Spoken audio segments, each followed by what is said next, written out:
Hey everyone, Joe here. Welcome to the channel. Today we're going to be taking a look at the Savage Axis XP rifle in the 400 Legend. So stay tuned.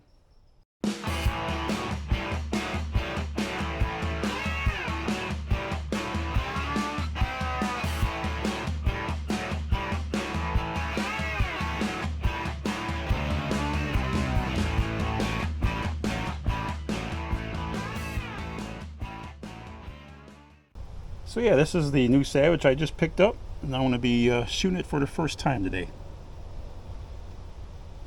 This particular gun here is 40 inches overall length, comes with a 20-inch barrel, weighs right around 6.5 pounds without the scope.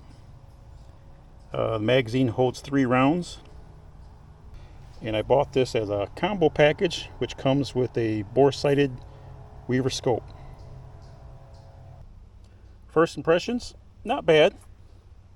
Grip is a little narrow for my liking. The scope, it's not the greatest. I do like the Tang thumb safety up here. One of the complaints I've heard is the bolt can be a little stiff, and it is, but I've been told it wears in over time. But overall, not a bad looking gun, and it feels pretty good in the hand. And today we're going to be shooting the Winchester PowerPoints, 215 grain. Now this 400 Legend is a straight-walled cartridge, which is surging in the whitetail world. Several big deer states such as Michigan, Ohio, Iowa, Indiana, just to name a few, have passed laws in the last 5 years allowing straight-walled cartridges in zones previously designated as shotgun or muzzleloader only. Two new calibers that recently came on the scene are the 450 Bushmaster and 350 Legend. The 400 Legend is the new kid on the block. So let's not waste any more time and get on to shooting. Now again, the gun was bore-sighted at the factory, but we're going to go ahead and take about 50-yard shot just to make sure we're hitting paper. And then we'll move it back as we sight it in.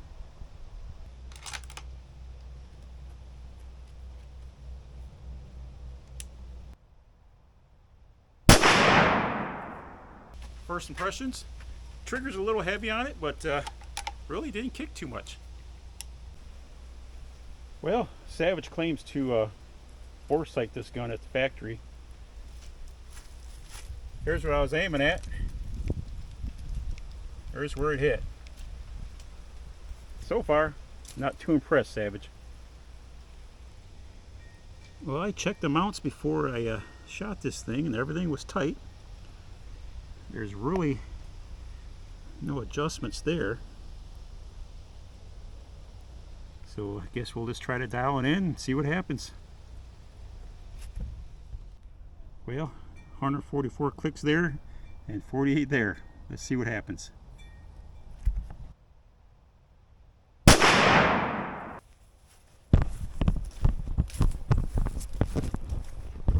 Well, elevation looks good. Let's see if we can dial it back over to the left here. Alright, so what I'm going to do next is a little trick you can do if you have a sled like this. I don't know how well you can see this, but basically I'm going to put the crosshairs right on the bullseye, and then without touching the gun, I'm going to adjust the scope and bring the crosshairs down to my last shot, and that should dial me in. Just a little tidbit for you guys. Something to check is make sure that your barrel is free floating. Easy way to do that is kind of run a dollar bill between the barrel and the forend. Shouldn't be hitting anywhere. If it is, you can kind of grind away a little bit at the areas that it might be touching. But yeah, if it's touching anywhere, it's going to create some inaccuracies for you. All right, let's take a look, see what our grouping looks like.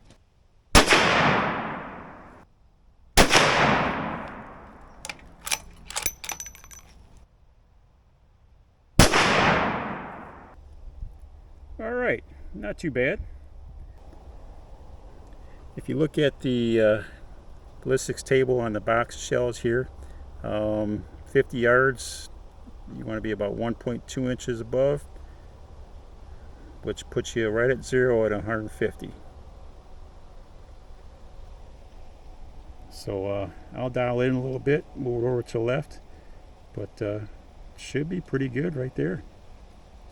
So taking a quick look at the ballistics table comparing the 400 Legend against the 350 Legend and 450 Bushmaster, you can see that the 350 Legend falls below 1,000 foot-pounds of energy shortly after 150 yards.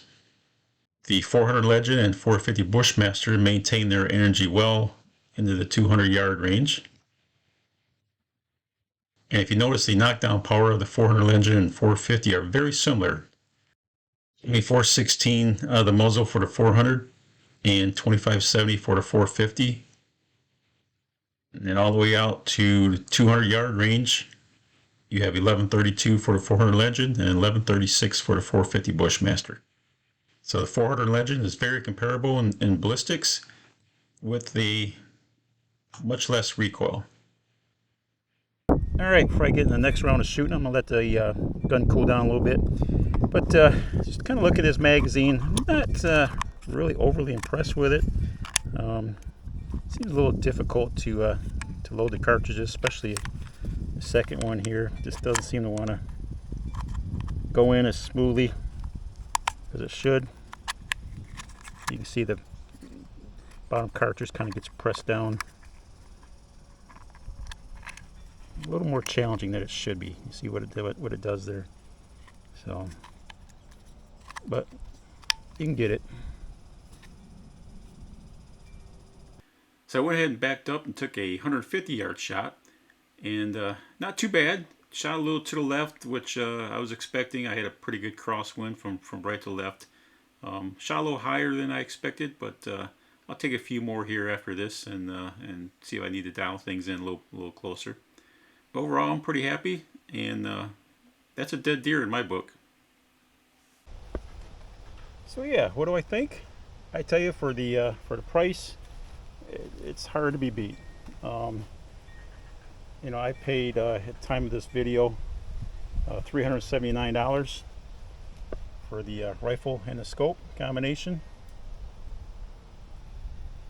You're going to pay that sometimes for a good scope. So yeah, can't complain. Well, I'm going to go ahead and end this video here. I hope it helps in your buying decision. If you enjoyed it, please hit the like button, share it with your friends, and if you haven't already, please subscribe to my channel. Thanks for watching.